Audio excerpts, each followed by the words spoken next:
이 시편 44편은 공동체를 위한 탄식시입니다. 고라자손의 마스길이라고 되어 있는데, 그 고라자손은 저저번 시간에 말씀드린 것처럼 이스라엘 성전의 성전 문지기이면서도 찬양 인도로 그 무리들을 성전 앞으로 쭉 인도하는 자들을 이야기한다고 했습니다. 인도자를 따라 부르는 노래인데, 이건 공동체의 시입니다. 그리고 공동체의 노래인데 탄식시이죠.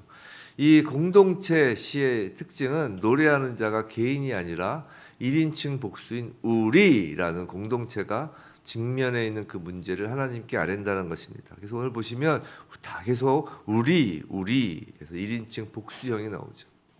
이 시의 배경은 뭐 정확히 알 수는 없지만 이 시의 내용으로 볼 때 그 이스라엘이 군사적 공격을 받고 또 포로로 잡혀가고 이웃에게 조롱을 받고 어떤 그런 상황에 놓인 것으로 보입니다. 이 공동체의 탄식이라는 점에서 이 시편 44편은 교회 공동체로서 성도들이 고난과 어려움에 처하였을 때 하나님께 드리는 기도로서의 의미가 있습니다. 즉 성도는 누구나 예수를 믿은 후부터 본격적으로 영적 전쟁을 치르게 되어 있습니다. 이 영적 전쟁입니다. 혼자 싸우는 전투가 아니에요. 교회 공동체로, 성도 공동체로 모든 성도들이 같이 한 진영을 이루어 전쟁을 이루는 것이에요. 그 예수 믿기 전까지 세상에 속하였던 때에는 사탄 마귀가 우리들을 공격할 까닭이 없죠. 근데 진영이 바뀌었기 때문에 이제 우리들은 전쟁을 치러야 되는 것입니다. 함께 말이죠. 공동체적으로 전 열방의 교회가 함께 사단에 맞서 전쟁을 치르는 것입니다. 이 전쟁은 결코 쉽지 않습니다. 예수님도 분명히 제자들에게 고난이 있을 것이라고 예고하셨죠. 겉으로는 세상 사람들 대부분이 어떤 고난을 다 겪는 것처럼 보여도 성도에겐 그 고난이 영적 전쟁입니다. 그 전쟁 가운데 성도가 또 교회가 드리는 기도가 바로 오늘 본문 내용입니다. 오늘 그럼 우리가 그 기도 가운데 어떤 내용이 담겨야 할지를 한번 본문을 통하여 한번 살펴보도록 하겠습니다. 첫 번째로 1절로부터 8절입니다. 1절로부터 8절. 하나님이여 주께서 우리 조상들의 날 곧 옛날에 행하신 일을 그들이 우리에게 일러주매 우리가 우리 귀로 들었나이다 라고 합니다. 첫 번째로 우리가 기도 내용에 담겨야 될 것은 하나님을 기억하고 감사하며 찬송하는 것입니다. 1절부터 8절까지예요. 8절 한번 보죠. 우리가 종일 하나님을 자랑하였나이다. 우리는 하나님의 이름에 영원히 감사하리이다. 1절부터 쭉 하나님께서 이스라엘에게 베푸신 은혜, 애굽에서 구원하시고 가나안 땅을 기업으로 주신 사실을 기억하는 내용들이 나오는 것이에요. 우리 기도 안에 그런 것이 담기는 것입니다. 지금 시인은 이스라엘 백성의 칼, 이스라엘 백성의 활, 그들의 팔로 그 가나안 땅을 차지한 것이 아님을 고백합니다. 오직 하나님께서 하신 일임을 고백하는 것이에요. 성도 여러분, 우리가 성도된 것, 우리가 교회된 것, 성도의 성도됨, 교회의 교회됨이 오직 하나님께서 하신 일임을 우린 다시금 가슴에 새기는 것입니다. 우리가 기도할 때 기도의 첫 번째 문은 감사로 문을 여는 것이에요. 감사가 무엇이라고 했습니까? 기억하는 것이라고 했어요. 하나님께서 우리에게 하신 일, 하나님께서 우리를 구원하신 그 감격, 우리에게 하나님 나라를 약속하시고 하나님 자녀 삼으신 것, 그 감사로 기도를 여는 것이에요. 어떤 간구하는 기도도 그 시작은 우리의 하나님 자녀됨에 대한 감사로 시작하는 것입니다. 우리의 기도에 하나님께 대한 감사가 먼저 담기길 원합니다. 두 번째, 오늘 본문 9절에서 16절까지예요. 9절에서 16절. 그러나라고 합니다. 그러나 9절에서 16절에선 시인은 하나님의 주권에 기대어 하나님께 탄식합니다. 하나님의 주권에 기대어서 하나님께 탄식합니다. 그러나라고 하면서 시인은 하나님께서 이스라엘을 버리셨다고 그래요. 이스라엘을 버리셔서 이방 민족으로 인하여 고난을 당하는 그 현실을 지금 하나님께 탄식하고 호소하는 것이에요.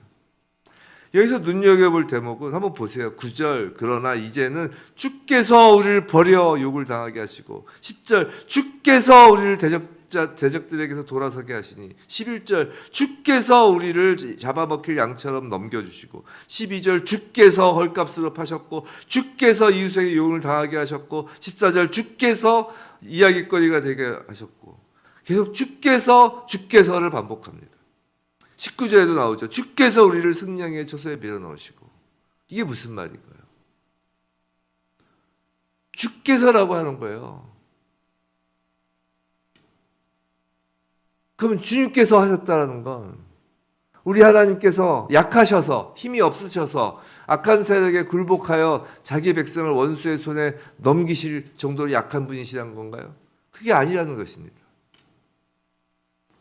지금 시인은 주께서라고 하면서 그 주님으로부터 도망가는 것이 아니라 그 주님께 나와 기도하고 있잖아요.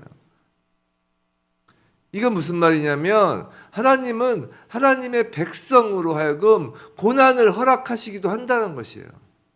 하나님은 하나님의 백성을 버린 것처럼 정말 대적들에게서 돌아서게 하시기도 하고 헐값에 파시는 것처럼 고난을 주시기도 한다는 것이에요. 왜요?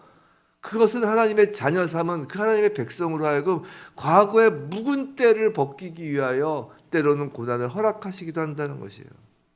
그런데 그런 고난보다 더 중요한 것은 성도의 모든 삶은 주께서 하신다는 것이에요. 하나님께서 주권을 가지고 계시다는 것입니다. 그렇기에 성도는 그 고난에 대한 탄식을 하나님 앞에 나와서 하나님께 하여야 한다는 것이에요. 원수에게 탄식하면 안 된다는 것이에요. 무슨 말이냐면 세상에 하소연하고 세상 탓을 하는 것이 기도의 내용이 아니라는 것이에요. 기도의 내용에는 어떤 상황에도 전적으로 하나님의 주권을 인정하는 것이 기도의 내용에 포함이 되는 것이에요. 우리가 고난을 겪어서 기도를 합니까? 우리가 간절한 어떤 문제를 가지고 기도를 합니까?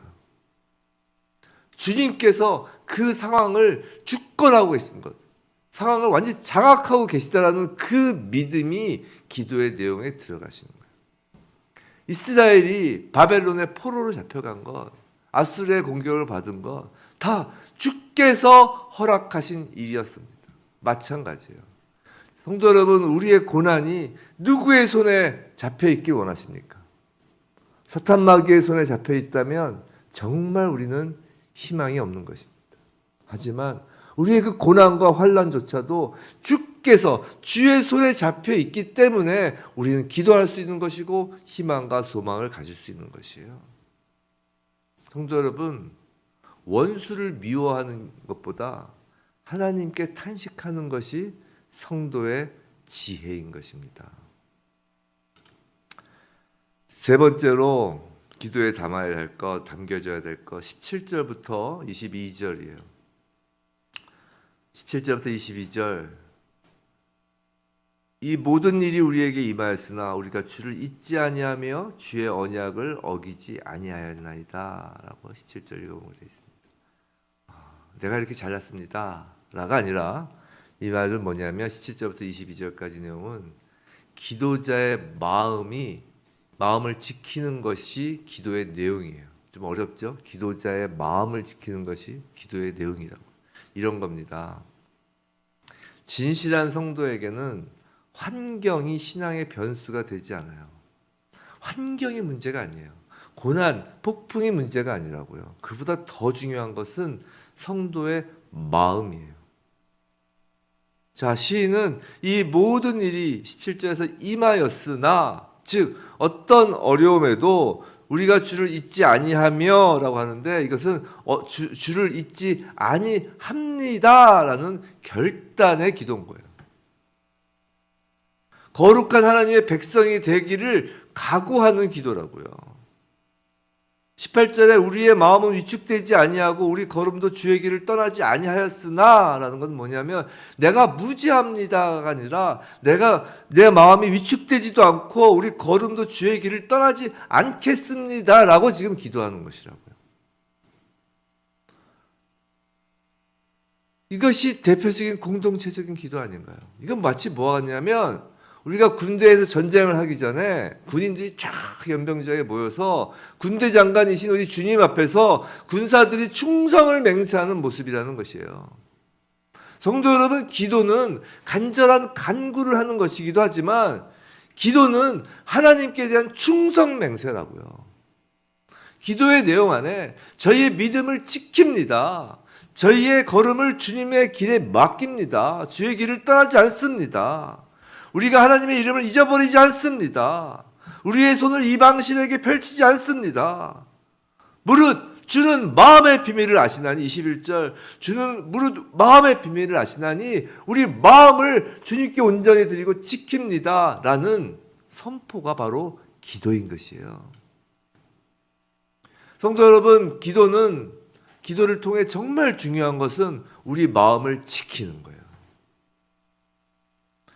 그 마음, 그 충성이 있기에 22절 우리가 종일 주를 위하여 죽임을 당하게 되며 도살할 양같이 여김을 받았나이다 라는 말씀을 성도가 감당하는 것이에요. 성도 여러분, 말씀이 우리의 삶에 이루어집니다. 예수님께서 분명히 우리에게 고난이 있을 것이다, 예수를 믿음으로 핍박을 받을 것이다 말씀하셨어요. 그 말씀이 우리 삶에 임하는 것입니다. 모든 성도는 말이죠, 예외 없이 하나님의 군대라면 말이죠, 영적 전쟁을 치는 자라면 말입니다. 우리가 종일 주를 위하여 죽임을 당하게 되며 도살할 양같이 여김을 받았나이다. 이 구절이 어디에 나오는 구절인가요? 바로 사도 바울이 로마서 8장 36절에서 인용한 말씀이에요. 로마서 8장 36절 기록된 바 우리가 종일 주를 위하여 죽임을 당하게 되며 도살당할 양같이 여김을 받았나이다 함과 같으니라. 그 다음 나오는 구절 37절 그러나 이 모든 일에 우리를 사랑하시는 이로 말미암아 우리가 넉넉히 이기느니라. 성도 여러분, 우리는 종일 주를 위하여 죽임을 당할 존재입니다. 오늘 고난주간 내일이면 이제 성금요일 예수께서 십자가에 달리신 날이에요. 이번 주일 설교가 그거였죠. 우리가 십자가를 진다라는 것이에요. 우리 안에 그 예수 그리스도의 십자가가 드러난다는 것이에요. 죽임을 당하게 되며 도살당할 양같이 여김을 받았나이다. 얼마나 영광스럽습니까? 어린 양으로 오신 그 예수 그리스도의 그 양같이 여김을 우리가 받는다는 거 아니에요. 이건 영광스러운 것이에요. 이로 말미암아 우리가 넉넉히 이긴다는 것이에요. 성도의 고난을 넉넉히 이기는 힘이 바로 우리 마음을 지키고 하나님께 충성된 마음을 굳건히 하는 그 기도에서 나오는 것입니다. 성도 여러분, 명심하시기 바랍니다. 기도는 그저 살려주세요가 아니에요. 뭐 주세요가 아니라 내 충성을 다짐하는, 예수 그리스도를 향한 그 믿음을 다시 한번 굳세게 하는 것이 기도의 중요한 내용이라는 것이에요. 마지막으로 네 번째, 23절부터 26절입니다. 마지막으로 교회의 기도, 성도의 기도는 부르짖는 기도인 것이에요. 어찌하여, 24절에서도 어찌하여 라며 주님의 그 보좌를 우리의 부르짖음으로 흔드는 것입니다. 하나님의 일하심을 기억하며, 첫 번째였죠. 하나님의 일하심을 기억하며 감사하는 성도, 하나님의 그 주권, 모든 상을 장악하고 계시다라는 그 하나님의 그 주권과 신실하심에 기대어 하나님께 탄식하는 성도, 두 번째였죠. 하나님을 향한 그 믿음과 사랑과 충성을 다짐하는 성도는 하나님 앞에 나아가 솔직하게 부르짖을 수 있는 것입니다. 깨어나세요. 일어나세요. 구원하여 달라고 조르는 것입니다. 이것이 성도의 솔직함입니다. 성도 여러분, 시편 44편은 하나님의 성품에 호소하며 하나님의 기이한 능력을 믿는 자들이 공통적으로 경험하는 기도의 내용입니다. 성도는 하나님의 성품에 근거하여 부르짖고 또 질문하고 23절에서 26절 보세요. 어찌하여 주무시나이까 질문하고 설명해 달라고 하잖아요. 잊으셨나이까? 왜 이러십니까? 그 문제에 대해 하나님께 설명해 줄 것을 간구하고 그렇게 씨름 한듯이 왜 그러세요? 부르짖고 살려주세요. 무엇이 문제입니까? 그렇게 질문도 하고 그렇게 설명해 줄 것을 간구하고 이스라엘의 역사나 교회의 역사에서도 이렇게 부르짖고 갈등하고 질문할 때 언약에 신실하신 하나님은 응답해 주시는 것입니다. 이렇게 성도의 기도 안에는 하나님께 부르짖고 갈등하고 질문하는 그 내용들이 우리의 그 모든 그 솔직함이 담기는 것입니다. 성도 여러분, 우리는 종일 주를 위하여 죽임을 당하게 되며 도살할 양같이 여김을 받을 존재인 교회 성도입니다. 그렇기 때문에 기도 없이는 이 영적 전쟁을 치를 수 없는 존재입니다. 부디 우리의 기도에 이 시편 44편에 그 시인의 기도가 담겨 날마다 주님을 바라보며 하나님께 호소하는 우리 모두이길 주님의 이름으로 축원합니다.